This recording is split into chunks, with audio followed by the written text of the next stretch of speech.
December 30, 2025 Vaikuntha Ekadashi, Mukkoti Ekadashi చాలా పవిత్రమైన రోజు.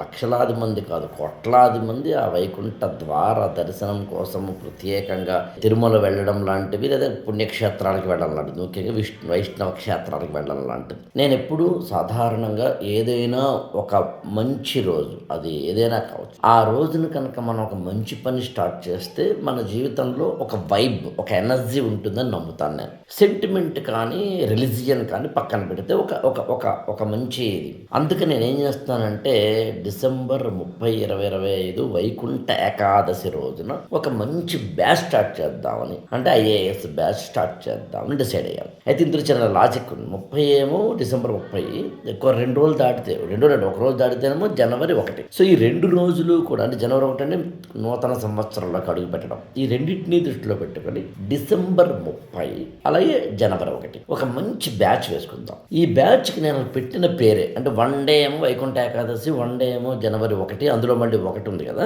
అందులో ఈ బ్యాచ్ నేను పెట్టిన పేరు 1+1 బ్యాచ్ పేరు అలా పెట్టుకుందాం. 1+1 బ్యాచ్ అంటే బై 1 గెట్ 1 ఫ్రీ లాగా. ఇందులో అన్ని 1+1 ఇద్దాం. ఈ బ్యాచ్లో మీరు చెప్పడం కూడా అడ్మిషన్ తీసుకునేటప్పుడు 1+1 బ్యాచ్ అని చెప్పండి. అంటే 8897826108 ఫోన్ చేయండి. అన్ని 1+1 అంటే ఒకదాని ఫీజు కడితే ఖచ్చితంగా దాని నుంచి ఇంకొకటి ఏదో, ఒక ఏడాదికి ఫీజు కడితే 2 ఏళ్ళు, ఒక మెటీరియల్కి కాకుండా 2 మెటీరియల్స్ ఇవ్వడం. 2 మెటీరియల్స్ అంటే మేము ఎన్సీఆర్టీకి 8 వాల్యూమ్స్ మెటీరియల్ ఇస్తాం, దాంతోపాటు ఇంకొక మెటీరియల్ కూడా ఇవ్వాలని ప్లాన్ చేస్తాం. ఇట్లాంటివన్నీ చేసే ప్రయత్నం తప్పనిసరిగా చేద్దాం. మీరు అడగాల్సింది ఏంటి?